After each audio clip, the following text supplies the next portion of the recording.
Okay. Anong gusto mong sabihin ko? Mahal, dati sabi ko sa'yo, i-block mo na yan. Ayaw mo i-block. Tanong sa'yo, anong intention mo? Okay, ganito. Kasi, di ba, nung may dumating yung time na hindi ko naman talaga yan kinakausap si Sherwin, di ba? Hindi ko yan siya kinakausap. Hanggang sa naging okay tayo, nagkaroon pa tayo ng group chat doon. So, hindi ko naman... Dahil kises. Oo. Hindi ko naman naging okay naman doon. Naging okay naman yung mga usapan doon. Naging kaibigan siya. Ganon. So, wala naman din siyang ginagawa sa akin. Wala naman naging issue kami dalawa. So, naging magkakaibigan, di ba? Alam mo naman yon. Nasa group chat tayo marami tayo doon. Nila Ate Honey May, Kuya John Rox, andun. Ando di si Mami yata. Siyempre, wala naman sa akin ginagawa yung tao. Kung nagkaka-issue kayo, wala naman ako doon. Hindi naman ako yung may issue. Lahat naman kasi sa akin, kaibigan.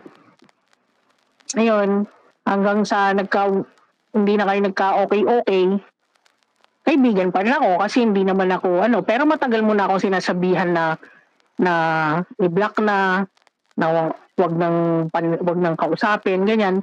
Pero, hindi kita pinakinggan kasi ang sa akin, naging kaibigan ko to eh. Nirespeto ko na yung pagiging magkaibigan namin. Minsan, nagchat-chat kami, yan, mga buhay-buhay, mga ganyan. Mga ganyan. Ako, talaga, inaano ko talaga isang kaibigan. Walang masamang damo sa akin. Kahit kanino. Ngayon, kung ano mo yung gusto mong explain ko sa nangyari nung isang araw, nag-message siya sa akin na around 12:27 na alam mo naman at alam din yan, Sherwin, na pag weekdays maaga talaga ako natutulog. Nag-message siya ng ate, sabi niya. Tapos, mga bandang 12:57, mag-alauna, nag-ring, tumawag siya. Siyempre, akala ko emergency, ganyan, baka may nangyari sa kanya. Kaya, nagdadalawang isip pa ako kung sasagot ako o hindi. Kasi, alam mo naman yun, pagka nagising ako, hindi na ako nakakatulog. Pabalik.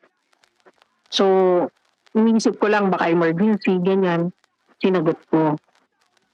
Tapos, sabi niya, ate, sabi niya, gusto kong mag-hi sa'yo, parang gano'n. Kasi sabi ko, parang naalimpungatan ako dahil siyempre, ang lalim na ng tulog ko. Sabi ko, ganun, parang ganyan. Hindi maintindihan hindi ko pa maintindihan. Tapos sabi niya, bakit? Sabi ko, ba't mag-ahay ka? Nandito ka ba sa San Diego? Sabi ko, ganun. Sabi niya, oo. Sabi niya, saan eksakto? Sa may Jamasha Road? Sabi niya, sa may Jack in the Box? Di nga. Sabi ko, malapit ka na talaga. Sabi ko, ganun. Bakit ka napunta dito? Sabi ko, ganun. Sabi niya, may kaibigan daw siya na na-stuck sa El Centro. So, hindi ko alam kung gaano kalayo yung El Centro sa San Diego.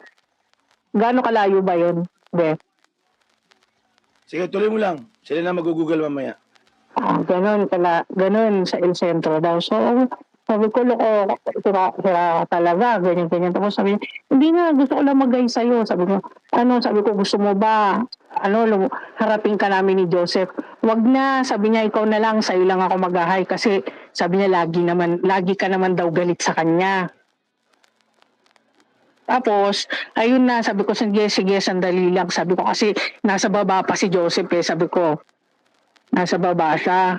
Sige, sabi ko, teka lang kung makakalabas ako kasi pag dito kasi sa atin, alam mo naman, madaling araw, hindi na tayo lahat lumalabas dito. So, kaya kita tinawagan. Sabi ko, andyan daw si Sherwin sa baba. Sabi ko gano'n. Tapos ang sabi mo sa akin, ikaw bahala ka. Sabi mo kung lalabas ka. Sabi mo gano'n. Tapos sabi ko naman, hindi na lang. Sabi ko kasi may kasama. Baka mamaya, kaya sabi ko, sige na lang, sabihin ko na lang na hindi mo ako pinalabas. Sinabi ko lang yun na hindi mo ako pinalabas, pero ako na lang hindi nyo nag-decide na hindi na ako lalabas. Yun lang. Tapos sabi niya, sabi ko, pasensya ka na, hindi ako pinalabas ni Joseph. Sabi ko gano'n. Tapos, which is pasensya talaga. Tapos yun naman, sinagot niya, okay po, ate, alis na ako. Ingat po, palagi. Things po ulit. Tapos, yun, ikaw talaga dami pang next time. Tapos sabi ko, nag-reply ako, grabe ka naman kasi, mag-hello 1 a.m., dapat naman maaga-aga ka nagsabi na dadaan ka. Di sana nakapag-lunch pa tayo nila Joseph. Sayang, sabi ko. Which is, totoo sa akin yun, na sayang. Kasi kung maaga lang sana, disente lang yung time na pagpunta, baka pwede tayong lumabas, makapag-usap pa sila ng maayos. Pero kung madaling araw naman kasi, hindi naman din kasi okay na gano'n. Tapos sabi niya, surprise lang po ate, dapat kanina pa ako dumaan kaso may pipick upin ako. Yun, surprise lang daw. Yun lang. Oo. Pero ang talagang sabi niya, ang gusto daw niyang kaya daw siya dadaan kasi gusto niya lang mag-hi sa akin. Yung sabi niya. Hindi ko naman alam na naghahamulan kayo o ano pa man. Di ba, style pugo? O ngayon, ano pinagmayabang niya? Picture ng van. Kaninong van to? Sino kumuha ng picture? Question mark. Siya ba yan? I don't Hindi, think so. may kasama daw siya. May kasama daw siyang kaibigan. Okay, may kasama. Daw ha? Daw. Okay, daw. No, parang ako sinusulong dito ha. Putang na, Hapsip ako, ah. kay Pugo maniniwala ka? Daw ha? Maniniwala ka kay Pugo? Oh, may dalawang kasama. Oh, sino nagpicture dito? Sa van. Ang tanong, kayo ng van to? Di ba sabi nila ito yung sasakyan nilang getaway? Oh. Oh, sagutin nyo, oh, kayo ng van to. Ako, kung nakikinig man si Sherwin nakakalungkot lang kasi pinagkakatiwalaan ko talaga yan ng husto at kaibigan talaga yung turing ko sa kanya. Ano man yung hidwaan ninyong dalawa o yung kaguluhan ninyong dalawa. Alam mo yan, pag kinakausap ko yan, di ako nagsasabi sa'yo. Hindi ko sinasabi sa'yo kung anong usapan namin dalawa. Basta pag tinatanong mo lang sino kausap mo. Sabi ko, i-block mo yung pangit at demonyong iyan. Demonyo yan. Katulad dito, ibablock ko sa StreamYard. Kasi kayo rin nagsabi wala nang silbi ang tao na yan. Kaya sinusunod ko ang gusto nyo. Ngayon, nagre-real talk lang tayo kung anong ginagawa ng hindot na yan. Isa yung hindot. Alam natin na aswang yan. Sa akin naman, bakit ko na, okay. Sa akin naman, makinig ka muna. Sa akin naman, hindi ko naman ibablock yung tao. Okay naman sa akin. Kasi ang intention ko lang din naman is yung sana maging okay kayo. Pero ang hindi ko alam, Exactly. ako ang ganda ng intention ko na nagre-reply ako sa kanya ng maayos, ng feeling ko ate niya talaga ako, sumasagot ako na ganon. Tapos hindi ko alam na pinopost na pala yung mga sinasagot ko sa kanya. Exactly. Ganyan ka-demonyo yan. Pero ako, never talaga ako, kahit tinatanong mo ko anong usapan nyo, never talaga ako nagsabi sa'yo, sabihin mo yung totoo kung may binabanggit ako sa'yo. Hindi talaga ako nagsasabi. Kasi ayoko nang madagdagan yung gap ninyo No. At saka lilinawin ko na rin tungkol dito kay yung pagtawag nila ni SB. Lilinawin ko rin yun para maitama na rin to. So ganito yung nangyari. May nagsisend sa akin screenshot na tinitira nila ako doon sa channel ni SB dahil in-strike ko daw siya. So, dahil nag-uusap naman kami, Sherwin, message ko yung Sherwin, sabi ko, hindi, parang sinend ko yata screenshot or nagsabi ako na parang ako yung pinagbibintangan na nag-strike. So, sabi ko kay Sherwin, hindi ko nga alam kalikutin yung cellphone ko. Alam ko pa bang mag-strike? Mga ganyan-ganyan ba sa YouTube? So, sabi niya, pabayaan mo, sige ate, walang problema. Sabi niya, explain nga lang kayo, bigyan ganyan. At saka sabi niya, okay naman yun. Sabi niya, gusto mo, connect ko kayo, walang problema. Sige, sabi ko, okay lang naman yun eh. Huwag kang matakot, huwag kang mahiya. Sabi niya, hindi, okay lang naman, di naman ako natatakot. Sabi ko gano'n. So, yun, nag-usap lang kami, nalilinaw na hindi ako yung nag-strike sa kanya na ako mismo. Hindi, kasi hindi naman din talaga ako, hindi ako marunong.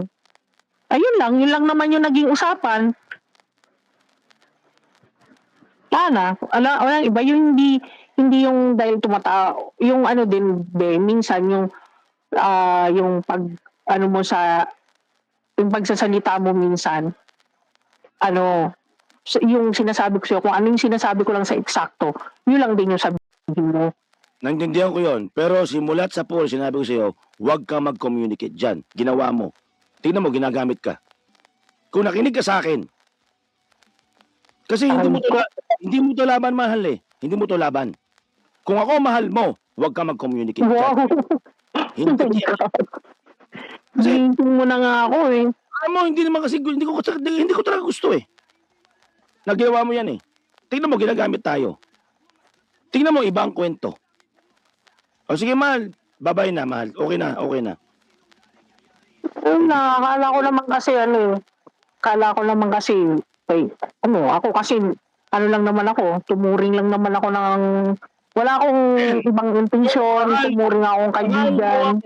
Kung mahal Alam mo naman ni ako, Sir Wing yan, na tinuturing ko yung tunay na kaibigan, pero hindi ko Kaya alam nga. bakit, ano. tama ka dyan. Pero kung ako asawa mo, yan hindot yan, satanas yan. Makinig ka sa akin. From now on, i-block mo na yan. Areso. Pag hindi ka na sa akin nakinig, magsama kayo ni Sherwin kung gusto mo.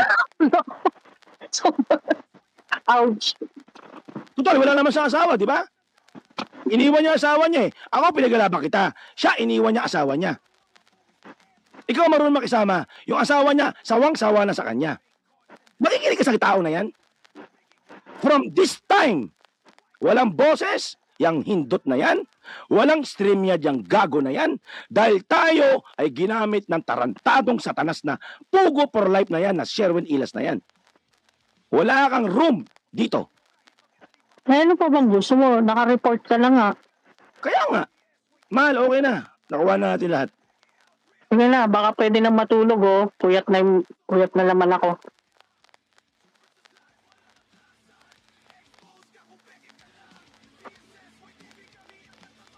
Okay, bye-bye. Masaya na kayo? Ako, pinuteksyonan ko asawa ko. Lahat na ng baboy sa asawa ko, pinuteksyonan ko. Kasama ni Nimuel, ng grupo niya. Si Lenny. Lahat yan. Tumayo ako dito, hindi lang sa Casimero. Pinutektahan ko asawa ko. Pero kayo, lapit kayo ng lapit. Inaahas nyo pa. Nasubukan ko kayo, naahas kayo. Kasama ng misis ko. Kasama ng Team Casimero. Wala kayong pagbabago. Katulad din sinabi ni Honey May. Totoo yun. So ngayon, hindi nyo na kami pwedeng gamitin. Tapos na ang panahon nyo.